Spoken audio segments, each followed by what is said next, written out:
Hey, Stag, how many years were you a cop? So I did 2 years as a police cadet in Saratoga, and then 2.5 years as a patrolman in Rollins, and that's due to the captain's investigation I alluded to earlier. Uh-huh. Yeah. All right, I was so not. I was involved in helping with that. I was not involved with what he did. let's ask some questions here. So, in your 2.5 years, how many domestics did you go on? I would probably say 15 to 20 a week. Oh, so it's We fairly did. common. Whoa. Oh yeah, our agency, and it was, we arrested men, we arrested women. A lot of the times it was a woman instigated, so she went to county. Usually, yeah. Okay. Yeah, 90% of the time. Well, how many times would you say you arrested the woman? Out of it, I would say average about 86%. Whoa. Wow. Oh, so you actually believe in real equality? Well, here's the thing. So- what led you to that, to not arrest the guy? So part of the biggest thing about the academy, you spend your time doing your investigation stuff, right? Uh-huh. Wyoming Police Academy is actually one of the strictest in the nation. So when you're at the WPOA, they teach you like, if you come to Wyoming working from another state with a certification, they don't let you work as an officer with that certification. You have to go through the WPOA from start to finish. Oh, man. So you may have done 16 weeks in LA. You're going to do 16 weeks in Wyoming, which we have an investigation course as part of Patrolman's Basic. We have pursuit intervention, part of Patrolman's Basic, DUI Basic. So like you go through the whole slew of everything. Mm-hmm. You go through all the acronyms that you could charge people with. Yeah, pretty much. So what we would do is we would look at the guy, like we would get witness statements, and the neighbors would tell us, like, and we would hear the neighbors all the time. They're like, well, she was going off on him about something. He literally walked in the door and we could hear him through the wall. We could hear him across the neighborhood. And it's a small city in Wyoming with a population at the time of 15,000. It's got a population of like 8,500 now. Oh, Yeah. Wow. And again, this was at the height of the Wamsutter gas boom. Uh-huh. So it went from like 9,000 people to 15,000 people overnight. Plus the state pen is there. So we would show up on these calls, and you would look at the guy and you'd see, like he'd have a black eye, he'd have, and you could say, okay, well, maybe he got into a fight at work. So you'd start asking him, and they would give you that indicator that, like a beaten wife would. They'd look at their abuser, and he'd give you, that little flinch and that kind of side eye and that kind of like, is she listening? Can she hear me? Mm-hmm. Yeah. And so we would look at him versus her. And there was a couple of times like a guy slapped his wife back to stop her from fucking hitting him. And we would, right then and there, we would hear from the neighbors. We already knew what we were going to do. We'd all discuss it by our cars. We're like, all right, she's going to county. Like, she's the instigator. And she would come out with, well, he hits me all the time and it's my turn. And even the female lieutenant, not the quota hire, the one quota hire we had a quota hire. Nice. Yeah. Huh? Red would sit there, and Red's like, really?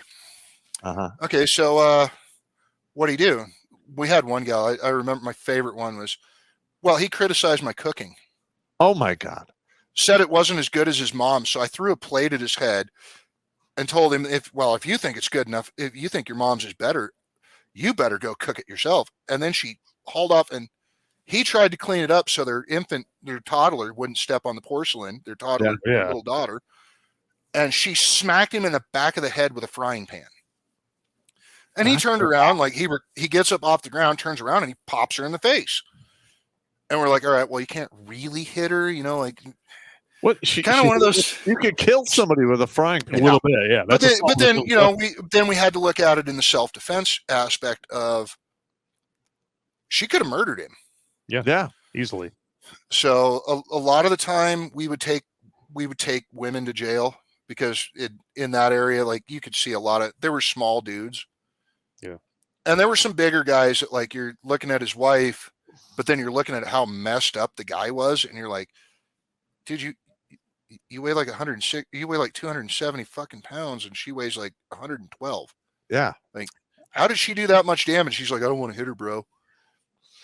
Well, I mean, All right, I just get it. look what happens. We've actually shown some fucked up and funny videos on here where like a dude gets locked in a room with just a cat having a bad day. Yeah. A cat's Oh, yeah. like a fraction of your size, but it can fuck you up. A cat Oh, can yeah. kill you if it, Yeah. if it really wants My to. freaking cat, when she wants to play, tears me up with those murder mittens.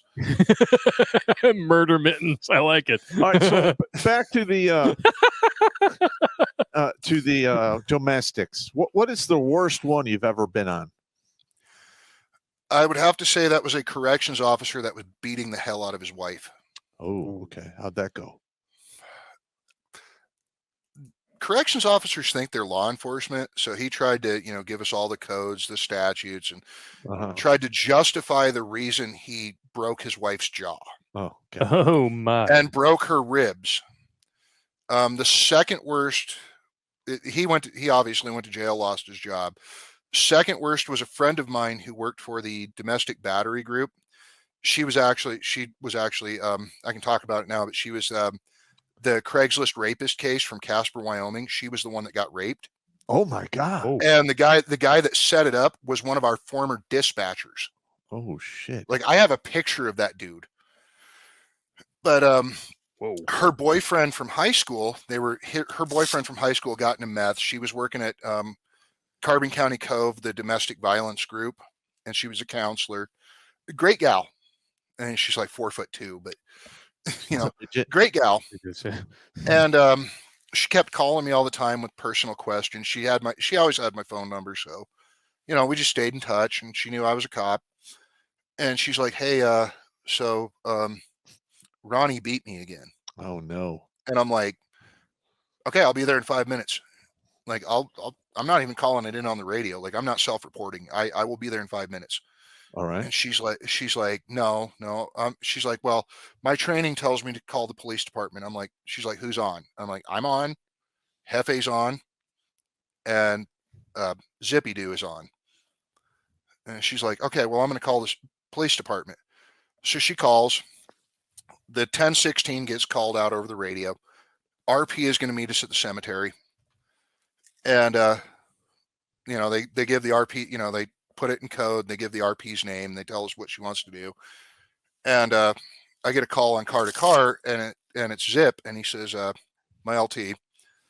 And he says, I need you to give me a PX real quick. A PX, a phone call. Okay. So I'm like, no, I'm en route. I'm already en route to their apartment. He's like, no, pull over, give me a PX. Okay. So I pull over, and I'm like, he's like, just come up to the cemetery, do a standby with me, but I'm going to take her statement. You can't. Conflict of interest. I know you know both parties. Stay out of it. Okay. So he was looking out for you. Yeah. Oh yeah. And I'm like, LT, I'm gonna go over there. And I'm gonna fuck this guy up. Like, I'm done. Like, this is the 5th or 6th time. Like, he beat her in high school. He's beating her now. We have to take photos of her.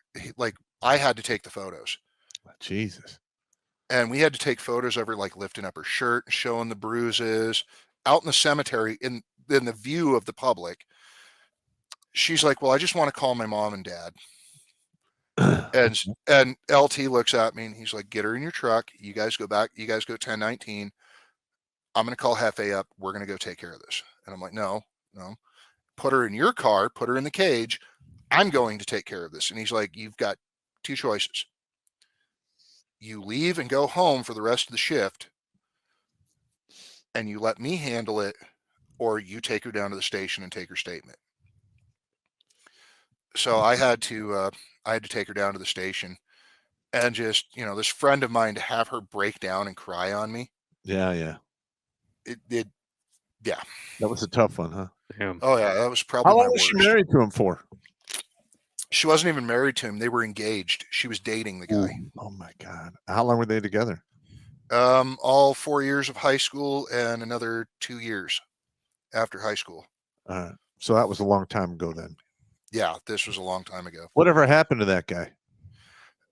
He dated another friend of mine, and I can't confirm it, but I'm pretty sure he beat the hell out of her too. But I think he's back in prison. This would be like his third, because he also, after this whole incident, he was one of the guys that broke into 72 vehicles in the dead of winter, 72 auto break-ins. The only way we caught him was him and his tweaker buddy walked in fresh snow back to their house after their last crime. And I was the one that knocked on the door, and he showed up, and that gave us probable cause to search because he's like, "Hey, bro, what's up?" And he throws the door wide open, high as a kite on meth. Meth and dicks. Yeah. Oh my gosh. We had a lot of that too. Watch Grunt Speak live every Tuesday and Thursday at 8 p.m. Eastern. And if you want to join Pop for Supporter Sundays, go to redonkulous.com/donate and make a monthly pledge. A link is in the Meat Gazer box.